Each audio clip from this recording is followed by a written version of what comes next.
Hindi po natin pwedeng asahan lang ang ating kaban ng ating bayan. Kung doon po natin lahat kukunin ang kaban ng ating gastusin, paano na po ang mga tulong para sa inyo na pangailangan ninyo?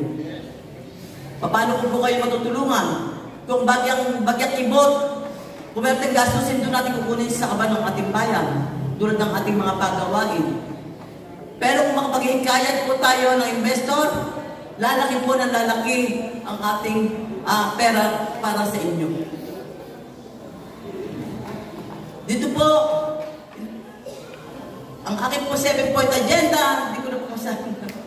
Ang sinusunod ko po ay ang ating pagawain.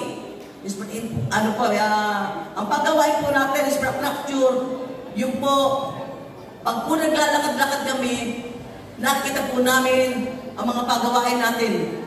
Kamukha po sa inyo, yung po yung mga daan ninyo na maliliit.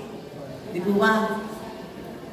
Pag nakita namin, kunin mo ang pangalan ng barangay, kung anong purok ito, para pag tayo na po, pagagawa natin man lamang kahit man lamang lugar ng tao ng ating mga kababayan, hindi dumaan sa pagkakas.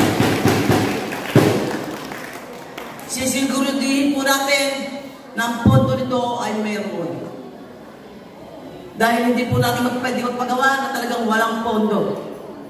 Ang mga ilaw po natin, alam ko, sa inaabot po kami sa paglalakad namin, inaabot po kami ng dilim. Bisa mabuti may mga flashlight kami. Kasi po lahat ng ating pasukin, lalo na yung kaloob-looban, wala pong ilaw. Kawawa naman po yung ating mga babayan, lalo yung mga bata, sa pag-aral, kung inabot ang gabi, lalo kung umuulan, napakahirap, di po ba? Kaya pag po kami po ang nalulok, sa susunod na po, isang buwan na lang po, di po ba? Malapit na. Ilang linggo na lang po tayo, parang 19 days na lang tayo. Magliliwanag na po ang bayan ng Victoria.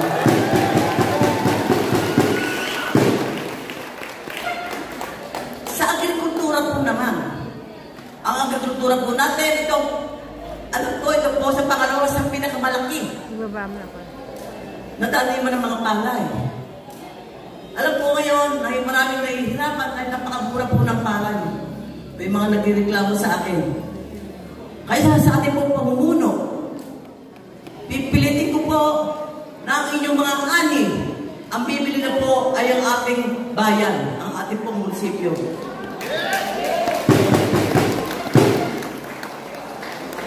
Pipilitin ko din po na makahingi ng mga libre fertilizer at ng mga abono at ng mga binhi para sa ating mga bagong binhi para sa inyong palay.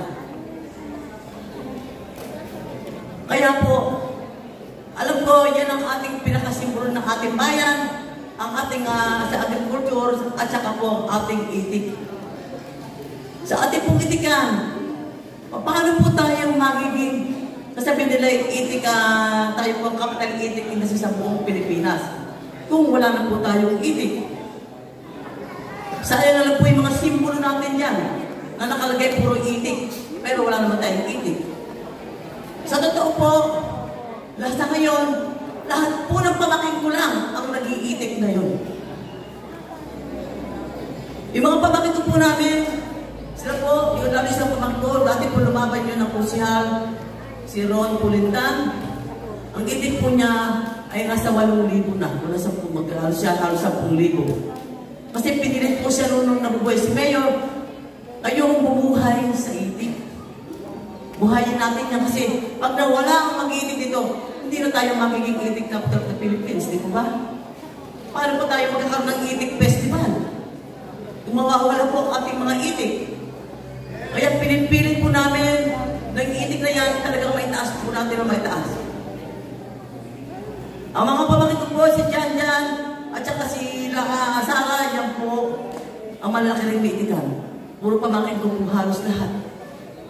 Kaya pag po natin, pipilitin ko po halos pipilitin po natin ang ibang kakabayan natin na maglagay sila ng itik at yan po ay tutulungan po ng ating bayan para hindi po sila mahirapan sa pagkuha o pagbili ng anumang abono at fertilizer para sa kanilang lupa, sa kanilang pagkain ng itik.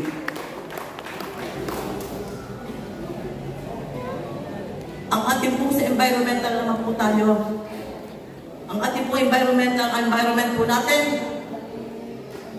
Diyan po pumapasok ang ano nito, si Haldado.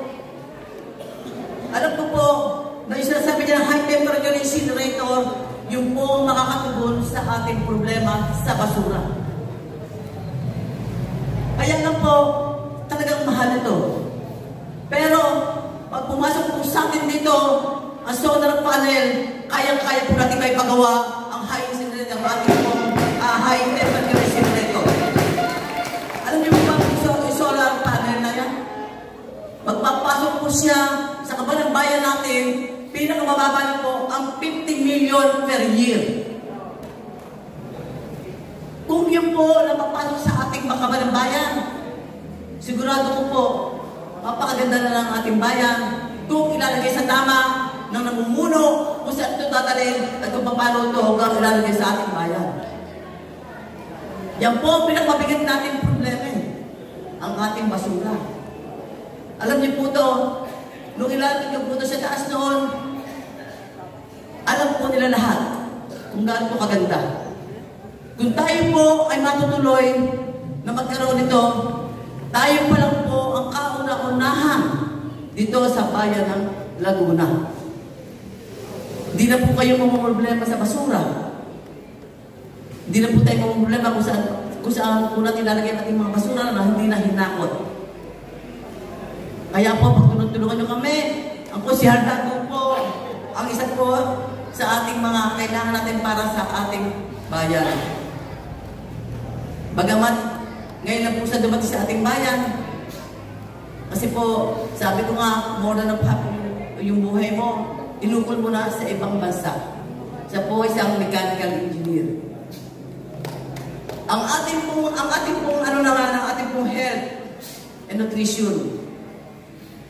Kaya po kami, nakalagay po ang mga CWS, ang ano ng CWS, siya po ang nangako, party list lang po siya. Siya po ang nangako sa atin na magbibigay sa atin ng isang center na makabago. Ibig ko kasi tuloy yung pangarap namin ni Mayor noon na magkakaroon po tayo ng center na pwede natin, kung tayo may mga emergency cases, pwede natin din po ma-confine doon ng ating mga kababayan. Napakagaling naman natin na Vice Mayor. Huwag niyo po siyang ihiwalay sa akin dahil lahat po ng pangako namin ay aming pagkakaloob para po sa inyo lahat. Sa opisina po, kahati niyo po ako sa inyong problema. Kung tayo po mauupo sa ating opisina, kahit anong oras kayo magpunta, kahati niyo po ako. Bakit yung sinabing kahati niyo ako? Dahil ako po mismo ang haharap sa inyo. Hindi po kayo parang bola, nag-dribble kung sino ko anong gagawin para sa inyo. Paglabas nyo ng opisina ko, paglabas po ng opisina ng ating alam nyo, dala nyo na, may solusyon na po ang inyong problema.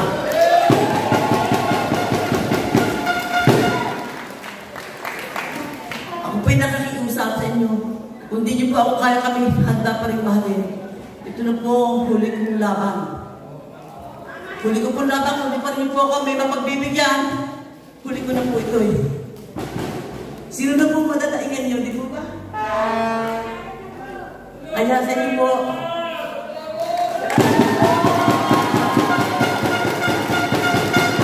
malaro po ko, hindi para sa sarili ko, hindi para sa mga anak ko. Andiyan po mga anak ko, maraming salamat sa inyo, sa aking mga anak, dalawang anak, at aking mga manugang, na todo suporta sa akin. Lumalaban po ako para sa inyo, at higit sa atin, para sa ating bayan, na muli may taas po ang ating bayan.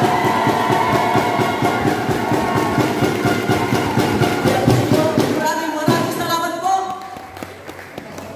Nakikusap po ako, mahalin nyo na po ako talaga tuluyan.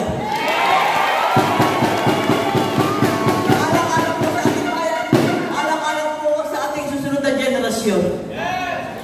Wala po tayo, kasi po, sa akin, kung ano man po, kahit saan nyo po ako maakuha, talagang tutulungan kayo. Miski gabi, tama po, sabi ng aking ating po kapitan, so, miski gabi, kaya nyo isingin.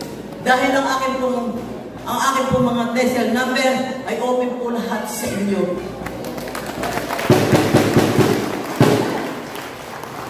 maraming salamat po sa inyo lahat sa pagbibigay niyo po ng panahon at oras para sa aming plataforma de gobyerno ng aking mga kasama.